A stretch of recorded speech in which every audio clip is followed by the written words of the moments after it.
Hello and welcome to the F1 Report. F1's European season kicks off in just a few days' time as the sport heads to Barcelona for the 5th round of the 2016 Championship.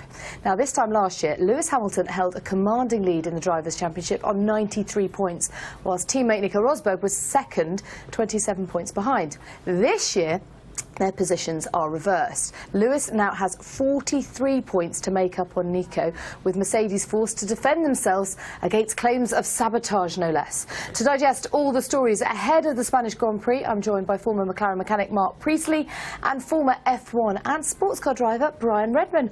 Brian, a very warm welcome. Your first time on the show. How are you? Very well, thank you, Natalie. And how are you? I can see how you are. You're very well. I am very... yes, well, maybe. Now listen, we go to Barcelona. It's a track that all the drivers know so well. So much testing's been done there. What do you think we can expect this weekend? Well, I think it's probably time that Lewis Hamilton reasserted himself. And I think that may happen this time. It's about time. He's had a run of bad luck, most of which can be put down to various things. I think probably now he's going to reassert himself. We have been saying that for the last couple races, haven't we? And not quite yet. Is this the weekend? Next time. Well, it's got to turn at some point, hasn't it? I mean, a lot of it's been down to bad luck, and that can't go on forever. So I think this is a circuit where he will definitely feel like he's got the upper hand, and hopefully he can show it. Okay. Now, Brian, Kvyat was on the podium in China. It feels like Red Bull have got a very short memory, but actually, do you think this was a decision made before even the start of the season? What's your take on it? Well, it's entirely possible, of course, but we don't know what's going in the background of all these Formula One teams. The politics, as always, even in all my time since 1968, were very similar. It's a different era. Everything is different, but behind the scenes are immense political struggles going on, and so who knows? I don't know. I mean, you don't luck into a podium. You know, we know that Red Bull driver programme is looking for the next Sebastian Vettel and looking for a world champion. If they don't see that in Dani Pedrosa, they will very quickly move on to the next one. OK, well, why not do it before the start of the season? It just seems very disruptive to do it mid-season. Well, a cynic might say that we've just had the Russian Grand Prix. And he's Russian, and there are some marketing opportunities to be had there. Goodness sake. Pressure from Putin, that's what you're saying. A cynic could say that. I'm not saying that. A cynic might say that. I don't know. I think there's a few things going on. I think Max Verstappen and the Verstappen camp are obviously looking forward, looking ahead to next year and beyond and where they want to be. So when those talks start going on, as Brian said, behind the scenes, you don't know quite how that affects the team. It may be that they were sort of forced into a decision at this point because of rumblings within that camp. OK, well, the reasons for the switch were purported to be down to Kvyat's collision with Sebastian Vettel in Russia. Jenson Button came out in defence of Kvyat on Twitter, questioning Red Bull's short memory, whilst Renault's Jolyon Palmer said the move was brutally harsh. Red Bull said the move was also partly done for Kvyat to regain his form and show his potential. So, can Kvyat do this? Going back to Toro Rosso, is it a chance for him to regroup, or realistically is his short career at the grand old age of 22 over in Formula One? No, I think it's a very good chance for him to regroup, and it's an added mental impulse to him to do even better, isn't it? So the pressure will be on, and the biggest problem for Daniel, I think, is probably not having another accident.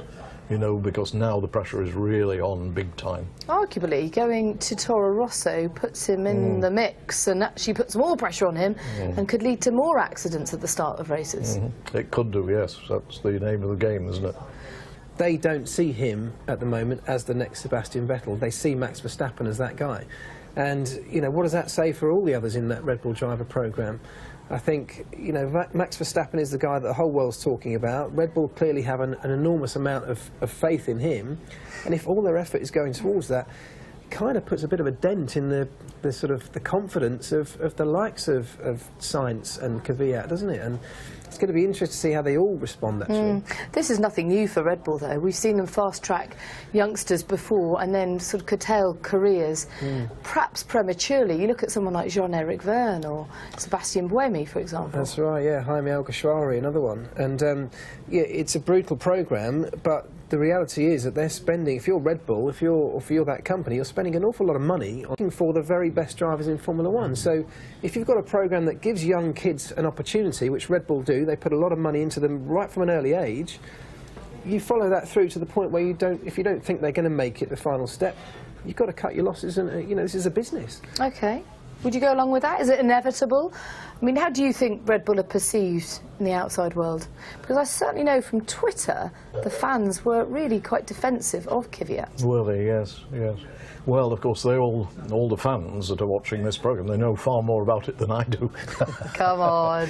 Because I've watched Formula One, but I don't study it intensely. I read the interviews, I read, about everybody really, and it's very interesting. But the politics are so incredible today, and as Mark said, the politics behind Red Bull and spending so much money all the time. Incidentally, one of the leading lights at Red Bull is Dr. Helmut Marko, who I raced against in 1970 in the South African Springbok Series. What was he like back then? What was he like as a racer? He was extremely good. I beat him most times, but he was very good. Good, but not that good. Is he the guy ultimately calling the shots? I think so, yeah. I think he does, he makes the big decisions when it comes to drivers and the way the team's moving forward. But, he will be under pressure. Like I say, they've got Max Verstappen's dad, Jos, will have been putting pressure on. There'll be sponsors putting pressure on. This is not just one guy making a decision. There's more at play here, and it's all geared towards getting Max Verstappen to be the next world champion. Well, as Mark says, Jos Verstappen has been omnipresent on the F1 circuit, a great support to his son. They must therefore see Red Bull as the place to be to win future world championships. Well, yeah, and I would agree with that. I think it's a great team. I think, we know how good Red Bull as a team are. We know that they've struggled with the engine or power unit package that they've got at the moment.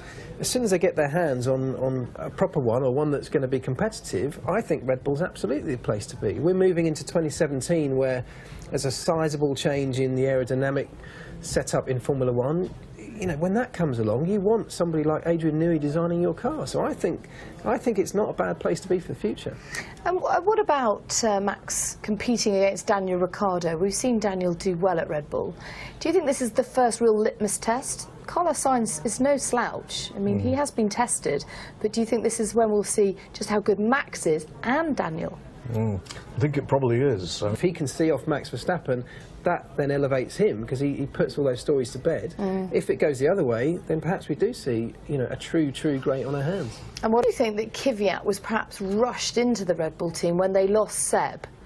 When Vettel went to Ferrari, do you think it was a bit of a knee-jerk reaction? Do you think that Kvyat, I'll ask you this, Brian, do you think Kvyat was ready for the Red Bull seat? I'm not sure that he was, really. It's got this pool of drivers. When one leaves, they're not going to just pull someone in from outside. They need to pull from their pool of drivers. So they're not always ready. They don't always have, somebody who's ready to move up. But they didn't really have a lot of choice. They can't take somebody who's not part of that Red Bull driver program. So Dani Kvyat got the job. Let's not take anything too much away from him. I think he's done a really good job in that Red Bull team, and it's a real blow to him. But I think when we're looking, as I said before, if we're looking for the next global superstar, the next multiple world champion, they've got to be pretty brutal in what decisions they make. And given all this pressure that's being dished out left, right and centre, Carlos Sainz will definitely have a fair dose of it this weekend because, of course, it is his home Grand Prix. Yes, huge challenge. And it was the only Grand Prix in my day that I actually got on the podium. I was third in the Spanish Grand Prix at Jarama in 1968. That's pretty impressive. No, it wasn't impressive. Come on, you came from the back. No. That'll do. No. I tell you what, I remember last year at the Spanish Grand Prix, we did the track parade beforehand and we kind of went into the crowd and Fernando Alonso pulled off Carlos Sainz's hat and threw it into the crowd, and I honestly thought Carlos was going to cry because this was his lucky cap that he's had since he was a kid. But it was Fernando Alonso, the home favourite. He couldn't exactly react. I did, anyway, let's hope for a better weekend from this time round. But it's also a key race for Mercedes and world champion Lewis Hamilton in particular.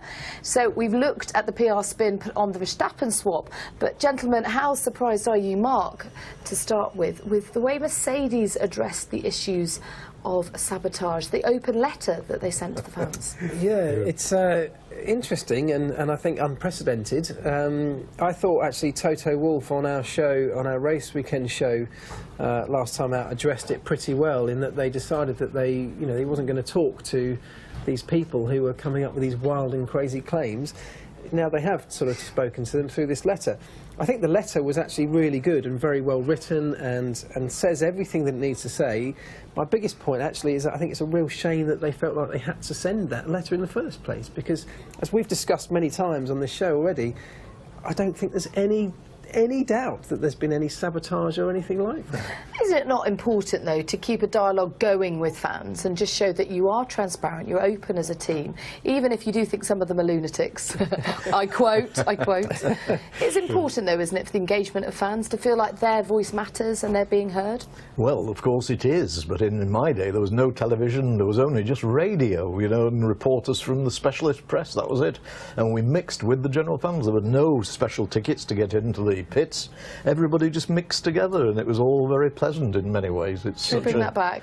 Well, it's a different world, isn't it? You know. Well, I suppose on that basis, because we've moved to where we are today, the letter is actually quite a nice way of communicating, like you say. It's keeping that dialogue open. Every fan that reads that will feel like it's addressed directly to them, and that's a nice. I think that's a nice feeling to get as a sports fan. Now, Hamilton needs to get his title defence back on track, and another British driver facing mounting pressure is, of course, Jolyon Palmer at Renault. He's also been outperformed by his teammate. Kevin Magnussen scored the team's first points of the season in Russia, but Palmer maintains the high expectations are only being put on him by himself. For me, I had a very good race in Melbourne, and then I didn't race in Bahrain. I turned up to China and someone was already saying there's pressure on. I didn't even race in Bahrain. How can there be? But that's just Formula One, because there's 22 drivers. Everyone is pushing so hard for performance. The team are pushing hard. We're wanting to deliver for ourselves, and there's a lot of young drivers that are like me last year that are desperate to get in. So, to be honest, the pressure, I put myself under more pressure than anyone else could put me under. So, I want to do a good job for me, and if I'm not, then so be it. So, Brian, there's no doubt that Jolyon's had some bad luck. How would you assess his season so far? Well, I think it's been difficult for him. He's a brilliant businessman, Jonathan Palmer, and a great driver in his own day. I have no doubt that he's also putting a few words in young Jolyon's ear. And of course, we've got Esteban Ocon just lurking in the scenes there, you know, gunning for a drive himself. OK, well, Kevin Magnussen has shown great character after being dropped by McLaren, and after that 7th place in Russia, he seems to be happy about his future with Renault. I'm in a very good place here with Renault, who's come in and you know, basically come in with very big ambitions of winning the World Championship. So it's a long-term project, because it's, you know, they've taken over a team that's been struggling a little bit past seasons. So, you know, I'm in a very good place, and I'm very happy where I am. Well, we've been talking about a driver with a point to prove. How much do you think that Kevin Magnussen's time and his early exit, if you like, from McLaren has motivated him this season? Well, no doubt that all of those drivers in Formula One, and many outside of Formula One, are all highly motivated. I can't imagine really the pressure, you know, that's on them all and how they deal with it. You know, in my day, of course there was pressure. We all wanted to win a race, but it wasn't like this. How good is Kevin Magnussen, Mark? Well, I think he's pretty good. I think he's genuinely pretty good, you know, and it will have been a bit of a kick in the teeth to him to not get that McLaren drive. You know, there was question marks over that for a long, long time, and I think he was genuinely in the frame for that drive, and for many reasons, you know, he didn't get it. So he went away, and I think if you follow him on social media, he uses a lot of hashtags about, you know, never giving up on the dream, that kind of thing, never cracking under pressure, chasing that, you know, your dreams, and I think he absolutely personifies that. He's come through, he's got the, you know, this second chance, if you want to call it that, and I think he's making the most of it. OK, so what's a realistic result for him and Renault at the Spanish Grand Prix? The Spanish Grand Prix, it's a possible top 6. OK, Mark? I'd love to see him up there. I think that might be optimistic. I think Renault still are struggling slightly. We're all waiting, you know, as are the Red Bull team, but Renault as well are waiting for this power unit upgrade that they say is going to be significant. Probably not expecting that till around Canada, I think. Until then, I think they're going to be fighting around the middle. And a quick 1-2 from you for Barcelona? Is the Mercedes boys? Yeah, I'm going to go Lewis first this time. So am I. Brian? Lewis? Then